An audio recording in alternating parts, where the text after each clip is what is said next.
Tina is presenting the Connect with Storytelling project from level 3 of the Motivational Strategies Pathway. Tina is known for singing, unlike me, in her speeches. Some of you may recall that she won 2 Tall Tales competitions with her Melody, Kansas stories. As a reminder, and for those of you who are not aware, in Melody, Kansas, people don't talk the talk, they sing the songs. In fact, every time they open their mouths, out come the lyrics of popular songs, whether they like it or not. As Tina prepares to take a step back from her involvement in Toastmasters, she has decided there isn't any better way to reflect on her journey over the past 13 years than to take a trip back to Melody. Please welcome distinguished Toastmaster Tina Gilliatt with her presentation entitled One More Trip to Melody. Madam Toastmaster, fellow Toastmasters, especially all of you honored guests, my first trip to Melody was when my house was caught in a tornado and picked up and dropped there. My second trip occurred during the Christmas season when I fell off of a ladder while decorating my Christmas tree and hit my head on my grand piano. And when I woke up, I was in Melody, Kansas. This last trip was much like that. I was sitting at my computer trying to decide what I was going to speak about tonight, and suddenly I dozed off. And when I woke up, there I was, back in Melody for a third time. And as Catherine mentioned, in Melody, Kansas, people don't talk the talk. They sing the songs. Every time they open their mouth to speak, out come the lyrics of popular music, whether they like it or not. I opened my eyes to discover that I had been sleeping on a bench in town square, and I saw so many familiar faces from my previous visits. I started waving at people and I said, hello again, hello. A sweet man who looked very much like Jeff Harris walked up to me and said, welcome back. Your dreams are your ticket out. Welcome back to the same old place that you laughed about. I have to say, I was really intrigued. I wanted to see if anything had changed since my last visit to Melody. And so as I walked along the streets, I was shocked to see some of your faces there. I made my way to the river bend, and that's where I saw John. He was sitting there looking out over the water, and he said, sitting in the morning sun, I'll be sitting when the evening comes, watching the ships roll in, and I'll watch them roll away again. And then Catherine came flying by in her wheelchair. She said, rolling, rolling, rolling on the river.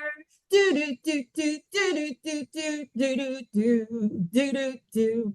But here's the thing. Neither one of them even acknowledged me. I was right there in front of their faces and they didn't say a thing. Not even when I cried wolf and screamed, look at me, I'm as helpless as a kitten up a tree. But nothing. They just turned and looked the other way. I went a little further, and that's when I saw Lisa and Cammie walking on the other side of the street. Now, they didn't say anything either or acknowledge me, but I think it's because they were absorbed in conversation. They seemed to be commiserating about all of their problems. I heard Lisa say, yesterday, all my troubles seem so far away. Cammie shook her head and responded, if I could turn back time, if I could find a way. LeVar was riding his bike down the middle of the street, and at least he waved when I waved at him. But he said, I'm late for a very important date. No time to say hello, goodbye. I'm late, I'm late, I'm late. And he just kept on going. I stepped into a candy store, and that is where I ran into Don and Dr. Shanitha. They were there.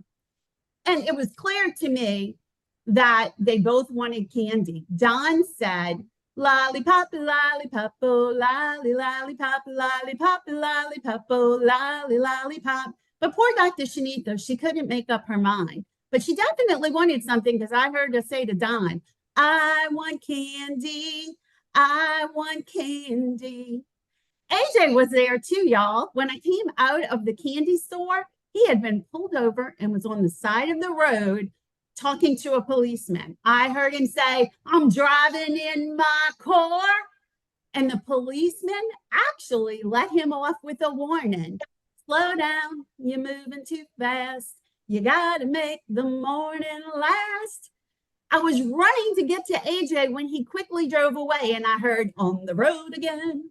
I just can't wait to get on the road again. I was so frustrated. But then I turned and I saw a sign that read, Melody Toastmasters meeting today at noon at Town Hall. I looked at my watch and it was almost noon. So I raced to Town Hall. And when I arrived, I was so excited to see all of you there. As I walked in the door, you greeted me with smiles and ushered me to a seat, but you acted like you didn't know me. Apparently, these people were all your doppelgangers. But you'll be happy to know that they were super, super nice. And I really enjoyed the Toastmasters meeting. It was much like Celebration Kenner.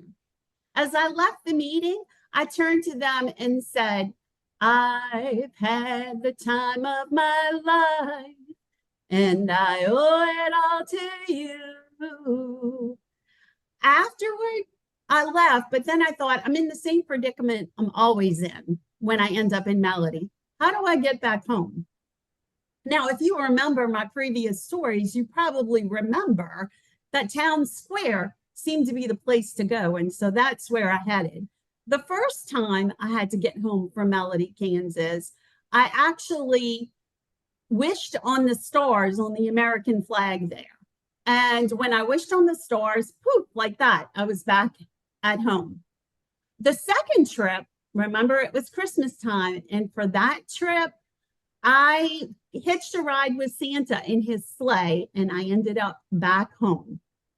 This time was a little different, and I wasn't sure what I was going to do. But as I walked in Town Square, I saw that Jeff Harris look-alike. Must have been Jeff's doppelganger. And he came up to me, and I immediately remembered what he had said to me previously when I first saw him.